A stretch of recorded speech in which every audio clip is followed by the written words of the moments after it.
श्री नारायण नमोस्तुते।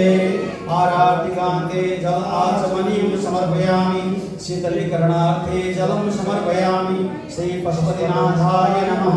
सर्वेभ्यो देवेभ्यो नमः। अथ पुष्पाञ्जलि। यहाँ सबै शान्त भएर प्रेमपूर्वक भगवानको प्रार्थना गर्नुहुनेछ। जसलाई फूल आइपुग्यो हातमा पुष्प लिएर प्रार्थना गर्ने, यदि फूल आइपुगेन भने पनि यहाँहरूले हात जोडेर भगवानको प्रार्थना गर्नुहुनेछ। ओम विघ्नेश्वराय वरदाय सुरप्रियाय लंबोदराय सकलाय जगदहिताय नागाननाय सुदयज्ञ विभूषिताय गौरीसुताय गणनाथ नमो नमस्ते। देय सदा सवितिमण्डलमध्यवर्ती नारायण सरसिजासन सन्निविष्ट केयूरवान्मकरकुण्डलमार्गिरेटे हारे हिरणमय बपोधित शङ्खचक्र दुर्गे स्मृता हर्षिभीतिमशेषजन्तो स्वस्थै स्मृता मतिमतीव शुभां ददासि। दारिद्र्यदुःखभयहारिणि गातुधन्या सर्वोपकारकरणाय सदा प्रचित्ता शान्ते नमोस्तु शरणागतरक्षणाय कान्ते नमोस्तु कमनीय गुणाश्रयाय शान्ते नमोस्तु दुरिताक्षयकारणाय लक्ष्मी नमोस्तु सततं शुभलक्षणाय वीणाधरे विपुलमङ्गलदानशीले भक्तार्तिनाशिनि विरिञ्चि हरीशवन्दे कीर्तिप्रदे मनोरथदे महारे विद्याप्रदायिनि सरस्वति नौमि नित्यम्।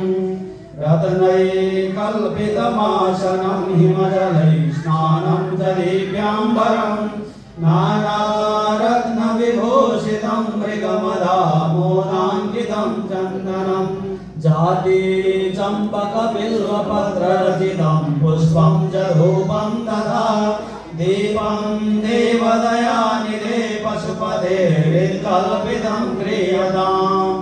सौवर्णे नवरत्नखण्डरचिते पात्रे घृतं पायसं भक्ष्यं पञ्चविधं पयोदधियुतं ब्रह्मफलं पानकम् शाकानामयुतं जलं रुचिकरं कर्पूरखण्डोज्ज्वलं ताम्बूलं मनसा मया विरचितं भक्त्या प्रभो स्वीकुरु।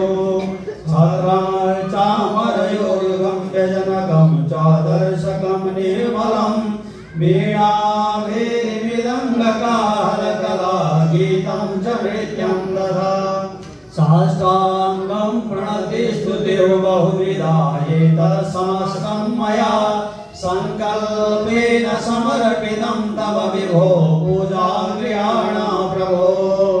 आत्मा त्वं गिरिजामती सहचरा प्राणा शरीरं गृहं पूजा ते विषयोपभोगरचना निद्रा समाधिस्थिति संचार पदयो प्रदक्षिणविधि स्तोत्राणि सर्वा गिरो यद् कर्म करोमि तत्तदखिलं शम्भो तवाराधनम्।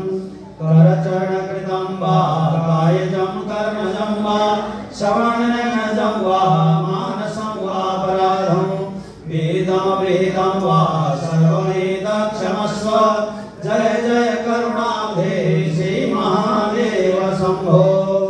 सशङ्खचक्रं सकिरीटकुण्डलं सफेदवस्त्रं सरसीरुहेक्षणं सहारभक्ष्यस्थलकौस्तुभश्रियं नमामि विष्णुं शिरसा चतुर्भुजं शान्ताकारं भुजगशयनं पद्मनाभं सुरेशं विश्वाधारं गगनसदृशं मेघवर्णं शुभांगं लक्ष्मीकान्तं कमलनयनं योगिविरजानगम्यं वन्दे विष्णुं भवभयहरं सर्वलोकैकनाथं।